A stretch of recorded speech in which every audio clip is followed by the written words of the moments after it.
Hello प्यारे बच्चों, स्वागत है आप सभी का आपका अपने यूट्यूब चैनल पर। मैं पांडे सर आप सभी का स्वागत करता हूं। प्यारे बच्चों, कक्षा 10 के लिए विज्ञान के लिए जो 2024 बोर्ड परीक्षा बस कुछ ही दिनों में होने वाली है, बोर्ड परीक्षा 2024 में ये प्रश्नों की श्रृंखला लेकर आया हूं। सब्जेक्ट विज्ञान है, जैसा कि आप लोग देख रहे होंगे।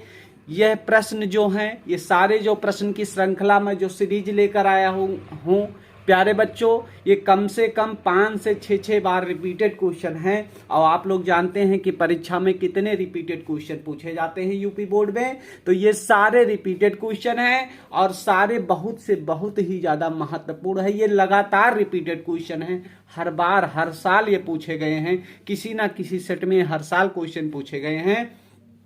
तो बच्चों, इसको आप लोग क्या करिएगा, इन सारे प्रश्नों को मैं एक एक करके समझाते जाऊंगा और आप लोग क्या करेंगे, सारे प्रश्नों को लिख लेंगे और इसको अपने जो है अपने प्रश्न पत्र से या अपने क्वेश्चन बैंक से इन प्रश्नों को आपको क्या करना है, बहुत ही डीपली तैयार करना है बच्चों। तो जैसा कि आपने देखा है, कक्षा 10 के प्यारे बच्चों के लिए विज्ञान 2024 बोर्ड परीक्षा के लिए ये बोर्ड परीक्षा में आने वाले क्वेश्चन हैं, ये पेट क्वेश्चन है, पक्का आएंगे। और इन क्वेश्चन को अगर आप तैयार कर लेते हैं तो 70 में 70 पक्का है। ये सारे क्वेश्चन बेटा मोस्ट रिपीटेड क्वेश्चन हैं, जो बार बार आए हुए हैं, हर साल आए हुए हैं। उसी से मैं चुरा के लाया हूं, लेकर आया हूं इन प्रश्नों को, और यही 2024 में आएंगे। अगर आप हमारी बात पर अभी नहीं ध्यान देंगे तो आगामी परीक्षा में जब प्रश्न पत्र आएगा उसके बाद आप पछताएंगे और पछताने के सिवा कुछ नहीं होगा। तो इसीलिए अभी भी समय है, आप लोग क्या करिए, इन सारे क्वेश्चन को तैयार कर लीजिए।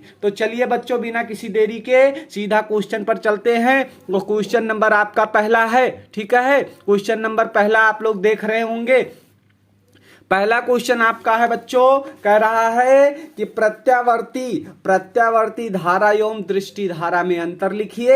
एक प्रत्यावर्ती धारा जनित का सिद्धांत कार्यविधि संक्षिप्त में आपको क्या करना है, समझाना है और उसका चित्र भी बनाए। ये 7 नंबर में या 5 नंबर में क्वेश्चन आपसे पूछा जाएगा, ठीक है बच्चों। बहुत ही इंपॉर्टेंट क्वेश्चन है, करीब हमने देखा कल पेपर, ये 7 बार रिपीटेड है, लगातार किसी ना किसी सेट में ये क्वेश्चन पूछा गया है। तो इसीलिए ये बहुत ही इंपॉर्टेंट क्वेश्चन है बच्चा। इसको आपको क्या करना है, इसको आपको तैयार कर लेना है, ठीक है।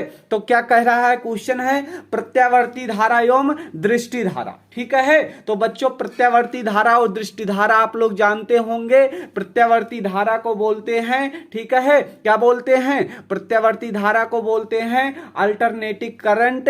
इसको एसी बोला जाता है। जो प्रत्यावर्ती धारा होती है आपकी, जो प्रत्यावर्ती धारा होती है बेटा, प्रत्यावर्ती धारा को बोलते हैं एसी बोलते हैं। क्या बोलते हैं, एसी। इसको इंग्लिश में बोलते हैं अल्टरनेटिव करंट बोलते हैं। और जो आपका दृष्टि धारा होता है इसको बोला जाता है डीसी, यानी कि डायरेक्ट करंट, ठीक है। डायरेक्ट करंट इसको बोला जाता है, समझ गए। तो प्रत्यावर्ती धारा होता है एसी और दृष्टि धारा क्या होता है, दृष्टि धारा होता है डीसी। अब इसमें कह रहा अंतर लिखिए। अगर अंतर सीधा पूछेगा तो 5 नंबर का क्वेश्चन पूछेगा, सीधा कहेगा 5 अंतर लिखो, 4 अंतर लिखो। तो सबसे पहला अंतर आपका प्रत्यावर्ती धारा का अंतर हो जाएगा ना। इसे आसानी से उत्पन्न किया जा सकता है, जो एसी है ना, इसे क्या किया जा सकता है, इसे आसानी से उत्पन्न किया जा सकता है। किसको बच्चा, किसको, एसी। जो एसी होता है ना, एसी को क्या किया जा सकता है बेटा, बड़े ही आसानी से उत्पन्न किया जा सकता है। लेकिन जो डीसी होता है, जो ऐसे आप परीक्षा में क्या करेंगे, एक तरफ लिख लेंगे प्रत्यावर्ती धारा, एक तरफ प्रत्यावर्ती धारा लिख लेंगे और बीच में लाइन बना लेंगे और इधर लिख लेंगे आप कौन सी धारा, इधर आपको लिखना है दृष्टि धारा, ठीक है। तो एकदम समझ लीजिए कैसे अंतर लिखना है। तो एक तरफ पहला पॉइंट बना के डालेंगे, प्रत्यावर्ती धारा में लिखेंगे आप, पहला पॉइंट प्रत्यावर्ती धारा में बना के लिखेंगे कि इसे आसानी से उत्पन्न किया जा सकता है। इसे क्या किया जा सकता है बेटा, इसे आसानी से उत्पन्न किया जा सकता है। किसे, प्रत्यावर्ती धारा को इसे आसानी से उत्पन्न किया जा सकता है। प्रत्यावर्ती धारा को आसानी से उत्पन्न किया जा सकता है। लेकिन जो दृष्टि धारा है ना, इसे उत्पन्न करने में बहुत कठिनाई होती है बेटा। इसे उत्पन्न करने में इसे उत्पन्न करने में बहुत कठिनाई होती है, इसे आसानी से उत्पन्न नहीं किया जा सकता है। कौन सा? जो दृष्टि धारा है, जो डीसी है ना आपका, और एसी को आसानी से उत्पन्न किया जा सकता है, लेकिन जो दृष्टि धारा है, जो डीसी है, इसे उत्पन्न करने में बहुत ही क्या होता है? कठिनाई होता है। ठीक है, तो पहला अंतर आप लोग समझ गए, पहला अंतर समझ गए ना। इसे आसानी से उत्पन्न किया जा सकता है, इसे उत्पन्न करने में क्या होता है? बहुत ही कठिनाई होती है। दूसरा अंतर देख लीजिए, दूसरा अंतर कह रहा है इसे आसानी से डीसी में बदला जा सकता है। जो प्रत्यावर्ती धारा है ना, इसे क्या किया जा सकता है? इसे आसानी से डीसी में बदला जा सकता है। किसमें? डायरेक्ट करंट में। इसे डीसी में, डायरेक्ट करंट में डीसी में बदला जा सकता है। ठीक है भैया, इसे आसानी से बदला जा सकता है। किसमें बदला जा सकता है? डीसी में। किसे? प्रत्यावर्ती धारा को आसानी से डीसी में बदला जा सकता है, लेकिन जो दृष्टि धारा है इसे एसी में, अब ये डीसी था, ये एसी हो गया, इसे एसी में बदलने में क्या होता है? काफी कठिनाई होती है, काफी कठिनाई होती है। ठीक है, काफी कठिनाई होती है। इसे एसी में बदलने में क्या होता है? काफी कठिनाई होती है। दो अंतर आपके हो गए। तीसरा अंतर आपका है, यह चालक के सतह पर प्रभावित होता है। ठीक है, प्रवाहित होता है, माफ कीजिएगा। जो प्रत्यावर्ती धारा होता है ना बेटा, यह चालक होता है, चालक के जो सतह होता है, तो सतह पर प्रवाहित होता है। ऐसे आपको लिखना है परीक्षा में। यह पक्का 101% क्वेश्चन आने वाला है, इस बात को ध्यान रखिएगा। और जो नए बच्चे हैं वो प्यारे बच्चों, देखिए ये एजुकेशनल चैनल है, और आप लोग क्या करिए, इस चैनल को सपोर्ट करिए, लाइक करिए, सब्सक्राइब करिए, शेयर करिए। देखिए आप लोग के लिए हम लोग मेहनत करके वीडियो लेकर आते हैं, तो आप लोग क्या करिए, इस चैनल को सब्सक्राइब करिए, सपोर्ट करिए, अपने दोस्तों के साथ इसको शेयर करिए। ठीक है प्यारे बच्चों, तो यह चालक के सतह पर क्या होता है? प्रवाहित होता है। कौन? प्रत्यावर्ती जो धारा है, यह चालक के सतह पर प्रभावित होता है।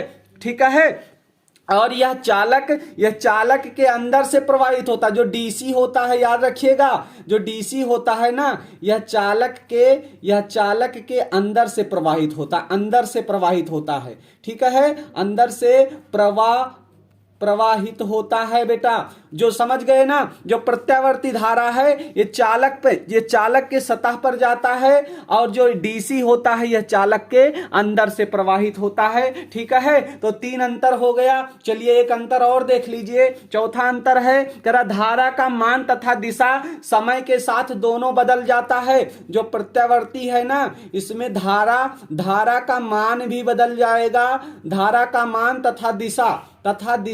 ठीक है बेटा, मान तथा दिशा समय के साथ है ना, समय के साथ दोनों बदलता है। ठीक है, दोनों बदलता है। धारा का मान तथा दिशा समय के साथ दोनों क्या करता है? बदल जाता है प्रत्यावर्ती धारा में। लेकिन डीसी में जो डायरेक्ट करंट है, जो दृष्टि धारा है, इसमें ऐसा नहीं होता है। इसमें बेटा क्या होता है? इसमें केवल धारा का मान बदलता है। इसमें केवल धारा का मान बदलता है, अर्थात हमारे कहने का मतलब है यह एक दिशा में बदलती है, यह एक ही दिशा में बदलती है। ठीक है बेटा, प्रत्यावर्ती में धारा का मान तथा दिशा समय के साथ दोनों धारा का मान भी बदल जाता है और दिशा भी बदल जाती है। लेकिन जो डीसी है, इसमें केवल धारा का मान बदलता है और दिशा इसमें नहीं बदलता है। समझ गए ना बात को? समझ गए ना प्यारे बच्चे बात को? तो इस तरीके से पहला क्वेश्चन आपका तैयार हो गया, और इसको आप क्या करेंगे, और अच्छे तरीके से आप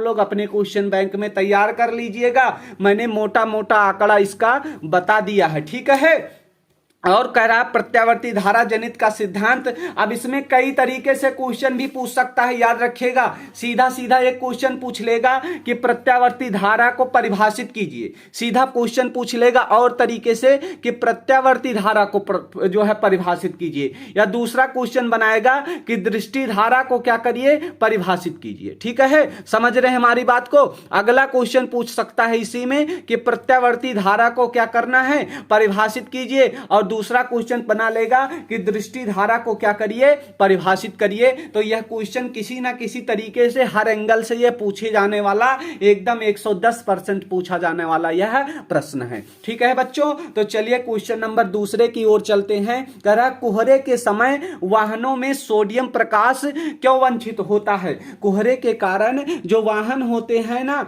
उसमें सोडियम प्रकाश क्यों वंचित होता है। तो सोडियम प्रकाश की जो तरंगे होती हैं बेटा, तरंग दैर्घ्य बहुत ही ज्यादा होने लगती हैं। ठीक है, और यह जो तरंगे, जो सोडियम प्रकाश होता है, यह विभक्त न होकर इसका जो रंग होता है वो पीला रंग होता है, और पीला रंग कुहरे में सीधा निकल जाता है, ये इधर उधर विभक्त नहीं होता है। तो यही कारण है कि कुहरे के समय वाहनों में क्या किया जाता है, सोडियम प्रकाश को वंचित किया जाता है। ठीक है, जैसे कि अगर परिभाषा लिखनी हो तो सोडियम लैंप लिख सकते हैं। सोडियम लैंप पीले रंग का प्रकाश प्रदान करता है। जब यह एक सोडियम लाइन पर प्रकाशित होता है तो वह पहले हल्के गुलाबी रंग का प्रकाश देता है। इसी तरीके से ये भी क्या है, ये भी इंपॉर्टेंट क्वेश्चन है बेटा। इसको भी आप लोग क्या करेंगे, इसको भी आप लोग तैयार कर लेंगे। ये परीक्षा के दृष्टिकोण से बहुत ही इंपॉर्टेंट क्वेश्चन है, बहुत ही इंपॉर्टेंट क्वेश्चन की सीरीज चल रही बेटा। तो ये पहला वाला मोस्ट इंपॉर्टेंट है और ये भी मोस्ट इंपॉर्टेंट क्वेश्चन है। इसको आप क्या करेंगे, अपने क्वेश्चन बैंक से तैयार कर लेंगे। इसमें ज्यादा कुछ है नहीं बेटा, मैंने मोटा मोटा समझा दिया है। ठीक है, तो आप लोग इस क्वेश्चन को देखिएगा। ठीक है, चलिए क्वेश्चन नंबर तीसरे की ओर चलते हैं। क्वेश्चन नंबर तीसरा आपका कह रहा है कि एक छात्र कक्षा में श्यामपट्ट पर लिखे अक्षरों को ठीक से नहीं देख पाता है। जो एक छात्र है बेटा, कक्षा में श्यामपट्ट पर लिखे अक्षरों को ठीक से वो नहीं देख पाता है। ठीक है, एक छात्र है और वो छात्र क्या है, वो छात्र जो है कक्षा में जो श्यामपट्ट है, उस श्यामपट्ट ब्लैक बोर्ड जिसे बोलते हैं, या व्हाइट बोर्ड अब तो आ गया है। तो एक छात्र कक्षा में श्यामपट्ट पर लिखे अक्षरों को ठीक से नहीं देख पा रहा है, तो इसके आंख में कौन सा दोष है। ठीक है, पूछ रहा है कि इसके आंख में कौन सा दोष है और इसको कैसे दूर किया जा सकता है। ठीक है बच्चों, कह रहा है कि एक छात्र जो क्लासरूम में बैठा हुआ है, ठीक है बच्चों, क्लासरूम में बैठा हुआ है और वह क्या कर रहा है, जो उसके सामने ब्लैक बोर्ड है, उस ब्लैक बोर्ड में जो अक्षर लिखा हुआ है उसको वो नहीं देख पा रहा है। तो कह रहा है कि वो नहीं देख पा रहा है, तो इसके आंख में कह रहा है कौन सा दोष है और इसको कैसे दूर किया जा सकता है। इस छात्र जो श्यामपट्ट पर रखा हुआ है, श्यामपट्ट पर लिखा हुआ है, अक्षर को नहीं देख पा रहा है, तो इसमें कौन सा दोष है और इसको कैसे दूर किया जा सकता है। मोस्ट इंपॉर्टेंट क्वेश्चन है, रिपीटेड क्वेश्चन है बच्चों, ये कई बार परीक्षा में पूछा जा चुका है। ठीक है बच्चा, तो इस क्वेश्चन को आप लोग क्या करेंगे, बहुत ही डीपली इस क्वेश्चन को आपको तैयार करना है। तो चलिए देखिए कह रहा बेटा, तो छात्र के अंदर, जब छात्र जो है कक्षा में बैठा है और उसके सामने एक बोर्ड है और यहाँ पर एक दूर छात्र बैठा हुआ है, यहाँ पर एक छात्र बैठा हुआ है और यहाँ से बोर्ड पर जो अक्षर लिखे हुए हैं इसको यह नहीं देख पा रहा है, तो छात्र के निकट दृष्टि दोष से क्या हो गया है, जो छात्र है बेटा वो निकट दृष्टि दोष से पीड़ित है। कौन से दृष्टि दोष से, निकट दृष्टि दोष से। ठीक है, निकट दृष्टि दोष से वह छात्र पीड़ित है। ठीक है भैया, वह छात्र पीड़ित है कौन से दृष्टि दोष से, निकट दृष्टि दोष से यह छात्र पीड़ित है। अच्छा, अब इसको कैसे किया जाएगा, अब इसके लिए अवतल लेंस का चश्मा पहनना होगा। अवतल लेंस का चश्मा इसको पहनना होगा, चश्मा पहनना होगा। इसके लिए अवतल लेंस का चश्मा लगेगा भैया। ठीक है, अब समझ लीजिए कि समझ लीजिए कि जो छात्र है उसके अंदर कौन सी दृष्टि दोष है, तो निकट दृष्टि दोष। अब ये निकट दृष्टि दोष होता क्या है, ये भी एक बहुत तगड़ा क्वेश्चन बनेगा। क्वेश्चन सीधा पूछता है निकट दृष्टि दोष क्या है, इसके कारण तथा निवारण लिखिए। ठीक है, ये भी क्वेश्चन पूछता है निकट दृष्टि दोष क्या है, कारण निवारण लिखना है। तो वह छात्र को कौन सा लेंस का पहनना होगा चश्मा, तो सॉरी अवतल लेंस का चश्मा पहनना होगा अगर छात्र निकट दृष्टि दोष से पीड़ित है। और निकट दृष्टि दोष होता क्या है, तो निकट दृष्टि दोष वह होता है जिसमें क्या होता है बेटा, जिसमें जो है निकट की वस्तुएं दिखाई देती हैं। निकट दृष्टि दोष में जिसमें निकट की वस्तुएं क्या होती हैं, निकट की वस्तुएं दिखाई देती हैं। निकट दृष्टि दोष में निकट की वस्तुएं क्या करती हैं, दिखाई देती हैं। बेटा निकट दृष्टि दोष में निकट की वस्तुएं दिखाई देती हैं, लेकिन दूर की वस्तुओं को देखने में क्या होता है, दूर की वस्तुओं को देखने में क्या होता है, कठिनाई होता है। ठीक है बच्चा, कठिनाई होता है। निकट दृष्टि दोष समझ गए ना। निकट दृष्टि दोष में बेटा जो निकट की वस्तुएं हैं वो आपको साफ साफ दिखाई देंगी। ठीक है, लेकिन इसमें क्या होगा, इसमें दूर की वस्तुओं को देखने में आपको क्या होगा, कठिनाई होगा। तो वही तो है। तो बच्चा जो बैठा है ना वो बोर्ड से बहुत दूर बैठा है और दूर की वस्तुएं वो नहीं देख पा रहा है, तो उसको कौन सा दृष्टि दोष हो गया, उसको निकट दृष्टि दोष हो गया। कैसे चश्मा का प्रयोग करना पड़ेगा, तो अवतल लेंस के चश्मे का प्रयोग करना पड़ेगा। ठीक है, तो समझ गए ना छात्र को कौन सा दृष्टि दोष हुआ, तो निकट दृष्टि दोष हो गया। और निकट दृष्टि दोष समझ गए क्या होता है, इसमें दूर की वस्तुएं नहीं दिखाई देती हैं और निकट की वस्तुएं स्पष्ट रूप से दिखाई देती हैं। समझ गए ना। तो चलिए क्वेश्चन नंबर अगले की ओर चलते हैं। क्वेश्चन नंबर 3 तक हो गया आपका।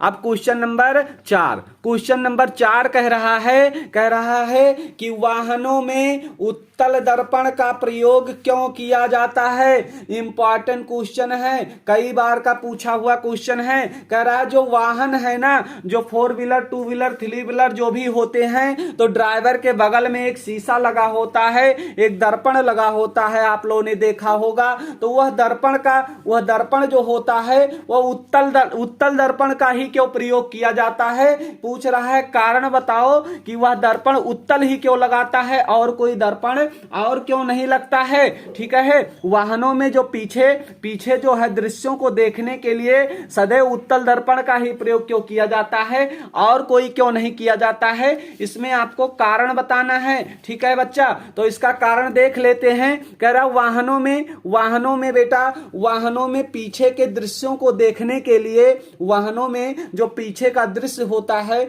उसको देखने के लिए सदैव उत्तल दर्पण का प्रयोग किया जाता है, क्योंकि इससे सदैव सीधा तथा छोटा प्रतिबिंब बनता है। अब बात हमारी समझ गए ना कि वाहनों में पीछे के दृश्य को देखने के लिए जो ड्राइवर के बगल जो शीशा होता है वो उत्तल दर्पण का ही प्रयोग किया जाता है, क्योंकि इससे क्या होता है, सदैव सीधा तथा छोटा प्रतिबिंब बनता है। तो उत्तल दर्पण से कैसा प्रतिबिंब बनता है, क्वेश्चन भी पूछ लेगा विकल्प में, तो यह कैसे हो जाएगा ये भी याद रखिएगा। उत्तल दर्पण से सदैव सीधा और छोटा प्रतिबिंब बनता है। आपके लिए विकल्प के लिए क्वेश्चन बन गया यहीं से कि उत्तल दर्पण में कैसा प्रतिबिंब बनेगा, तो उत्तल दर्पण में सदैव सीधा और छोटा प्रतिबिंब बनता है। ये विकल्प का क्वेश्चन है भैया। ठीक है, बहुविकल्पीय का। तो समझ गए ना, वाहनों में पीछे के दृश्य को देखने के लिए सदैव उत्तल दर्पण का प्रयोग किया जाता है, क्योंकि इससे सदैव सीधा तथा छोटा प्रतिबिंब बनता है। इसका दृष्टि जो क्षेत्र होता है अर्थात ये बहुत दूर बहुत अधिक होता है, इसका मतलब बहुत दूर से आप देख सकते हैं इसमें। समझ गए, इसलिए पीछे का पूरा दृश्य वाहन चालकों को क्या करता है, बहुत ही स्पष्ट रूप से दिखाई देता है। तो यही कारण है कि वाहनों में क्या किया जाता है, यही कारण है कि वाहनों में क्या किया जाता है, पीछे जो शीशा होता है, जो ग्लास होता है, उसमें उत्तल लेंस का प्रयोग, उत्तल दर्पण का प्रयोग किया जाता है। समझ गए ना, यही कारण है उत्तल दर्पण का प्रयोग किया जाता है। चलते हैं क्वेश्चन नंबर 5 की ओर। मोस्ट इंपॉर्टेंट क्वेश्चन डाल लीजिएगा बेटा। जैसा कि आप लोग बच्चों ये फिजिक्स का है, बायोलॉजी हमने करवा दिया है, ये सारे क्वेश्चन आपके फिजिक्स के हैं, ठीक है। और इससे पहले पार्ट 1 हमने करवा दिया है बायोलॉजी में, उसको भी आप लोग देख लेंगे बेटा, लिंक आपको डिस्क्रिप्शन में मिल जाएगी, ठीक है। और जो नए बच्चे हैं वो चैनल को लाइक करें, शेयर करें, सब्सक्राइब करें। ये एजुकेशनल चैनल है बेटा, आप लोग क्या करिए, हम लोग आपके लिए मेहनत कर रहे हैं, तो आप लोग भी इसका थोड़ा सा देखिए, ठीक है। चलिए क्वेश्चन नंबर 5 करा। विद्युत धारा के चुंबकीय प्रभाव से आप क्या समझते हैं? चुंबकीय क्षेत्र की दिशा के लिए नियम लिखिए। मोस्ट इंपॉर्टेंट क्वेश्चन डाल लीजिएगा बेटा, और इसको अपनी क्वेश्चन बैंक से तैयार कर लीजिएगा। बहुत ही इंपॉर्टेंट क्वेश्चन है आपका, ठीक है। ये मोस्ट इंपॉर्टेंट क्वेश्चन है, बहुत ही ज्यादा महत्वपूर्ण क्वेश्चन है। इसको आपको क्या करना है, इसको आपको देख लेना है, क्वेश्चन बैंक से तैयार कर लेना है। ये लॉन्ग आंसर में आने वाला है क्वेश्चन, ठीक है। तो चलिए क्वेश्चन नंबर 5 हो गया। क्वेश्चन नंबर 6 आप देखना है। क्वेश्चन नंबर 6 आपका कह रहा है कि विद्युत मोटर आ गया। लो भैया, सबसे प्यारा क्वेश्चन, यूपी बोर्ड का दुलारा क्वेश्चन, ठीक है। यूपी बोर्ड वाले इसको सर पे बिठाए हैं। हर साल यह क्वेश्चन पूछा जाता है। यह हर साल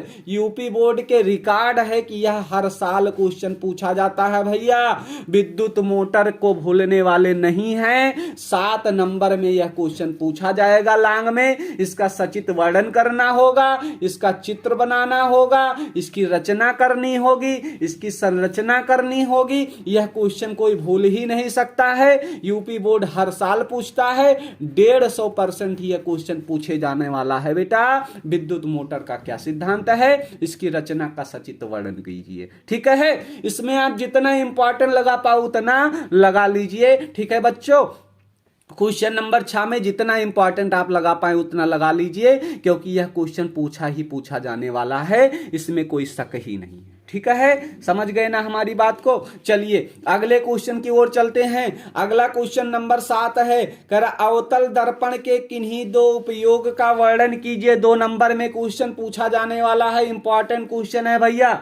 अवतल दर्पण में क्या करना है, अवतल दर्पण के किन्हीं 2 उपयोग का लिखना है। 2 नंबर में आपसे पूछ लेगा कि अवतल दर्पण के 2 उपयोग बताओ, तो अवतल दर्पण के 2 उपयोग आपको मालूम होंगे बेटा। पहला, जैसे इसका प्रयोग टार्च में किया जाता है, ठीक है। सर्च लाइट में इसका प्रयोग किया जाता है। वाहन जो होते हैं ना, वाहनों की हेडलाइट जो होती है ना लाइट, उसमें इसका प्रयोग किया जाता है। समझ गए ना। जो हजामत होता है, हजामत जानते हो, जहां पर दाढ़ी बाल कटवाया जाता है, ठीक है। नाऊ की दुकान पे, नाई की दुकान पे, तो उसी को हजामत कहते हैं। तो हजामत की जो दुकानें होती है ना, दुकान पर जो चेहरा देखने के लिए शीशे लगे होते हैं, वो भी क्या होते हैं, वो भी अवतल दर्पण के लगे होते हैं बेटा। ऐसे लिख सकते हो। और लिख सकते हो, जो दंत विशेषज्ञ होते हैं, जो दांत के डॉक्टर होते हैं ना, वो क्या करते हैं, वह भी अवतल दर्पण का उपयोग करते हैं, ठीक है। और राइटिंग थोड़ी अच्छी नहीं बेटा, लेकिन हम जो बोल रहे हैं उस चीज को आप कॉपी कर सकते हैं। दंत विशेषज्ञ अवतल दर्पण का क्या करते हैं, उपयोग करते हैं। क्या करने के लिए, मरीज के दांतों का बड़ा सा प्रतिबिंब देखने के लिए, क्यों बड़ा सा प्रतिबिंब देखने के लिए क्या करते हैं, जो दंत विशेषज्ञ होते हैं वो भी अवतल दर्पण। देखिए मैंने 6-7 जो है 4-5 आपको उपयोग हमने बता दिया, सिर्फ 2 ही बताना था, मैंने कई बता दिया। इस इस चीज को नोट करके आप क्या करेंगे, तैयार कर लेंगे बच्चों। ठीक है, तो क्वेश्चन नंबर 8वां की ओर चलते हैं भैया। कह रहा है दीर्घ दृष्टि दोष क्या है, इसका निवारण कैसे करते हैं। दीर्घ दृष्टि दोष क्या है, इसका निवारण कैसे किया जाता है। ठीक है बच्चों, दीर्घ दृष्टि दोष क्या है, इसका निवारण कैसे करेंगे। इंपॉर्टेंट लगाइएगा, नहीं मोस्ट इंपॉर्टेंट लगाइएगा भैया, बहुत ही पेट क्वेश्चन है ये, पूछा जाने वाला क्वेश्चन है कि दीर्घ दृष्टि दोष क्या है, इसका निवारण कैसे करते हैं। तो चलिए देखते हैं कि दीर्घ दृष्टि दोष क्या है। ठीक है बच्चों, तो कह रहा है कि वह दृष्टि दोष, दीर्घ दृष्टि दोष, ठीक है, वह दृष्टि दोष जिसके कारण कोई व्यक्ति क्या करता है, दूर की वस्तुओं को स्पष्ट देख सकता है। ठीक है, दीर्घ दृष्टि दोष में क्या होता है, वह दृष्टि दोष जिसके कारण कोई व्यक्ति दूर की वस्तुओं को स्पष्ट देख सकता है परंतु निकट रखी वस्तुओं को स्पष्ट नहीं देख पाता है। समझ गए ना हमारी बात को प्यारे बच्चों। दीर्घ दृष्टि दोष में वह दृष्टि दोष होता है जिसके कारण कोई व्यक्ति दूर की वस्तुओं को स्पष्ट देख सकता है परंतु निकट रखी वस्तुओं को स्पष्ट नहीं देख पाता है। ठीक है, और दीर्घ दृष्टि दोष तब क्या होता है, वह दीर्घ दृष्टि दोष कहलाता है। ठीक है, दीर्घ दृष्टि दोष कहलाता है। इसका कारण भी नोट करिएगा। कारण यह है कि अभिनेत्र लेंस की फोकस दूरी का अभिनेत्र लेंस की फोकस दूरी का अत्यधिक हो जाना, अभिनेत्र लेंस की फोकस दूरी का अत्यधिक हो जाना, और दूसरा है नेत्र गोलक का छोटा हो जाना। ठीक है, नेत्र गोलक का छोटा हो जाना। तो समझ गए ना, अभिनेत्र लेंस की फोकस दूरी का अत्यधिक हो जाना और नेत्र गोलक का छोटा हो जाना, ये दो कारण होते हैं दीर्घ दृष्टि दोष में। तो समझ गए ना, तो दीर्घ दृष्टि दोष क्या है, इसका निवारण कैसे करते हैं। तो दीर्घ दृष्टि दोष वह दृष्टि दोष होता है जिसके कारण कोई व्यक्ति दूर की वस्तुओं को स्पष्ट देख सकता है परंतु निकट रखी वस्तुओं को स्पष्ट नहीं देखा जा सकता है। समझ गए ना, स्पष्ट नहीं देखा जा सकता है। तो बच्चों ये आपके 8 क्वेश्चन थे। ठीक है, बहुत ही प्यारे प्यारे क्वेश्चन थे, हर बार पूछे जाने वाले क्वेश्चन थे, हर बार पूछे गए हैं और इस बार के लिए बहुत ही इंपॉर्टेंट क्वेश्चन है। ठीक है बच्चों, तो चलिए आप लोग पढ़ते रहिए, हंसते रहिए, मुस्कुराते रहिए। आज के लिए बस इतना ही। आप लोग से फिर मिलते हैं अगले क्लास में। तब तक के लिए बहुत बहुत धन्यवाद।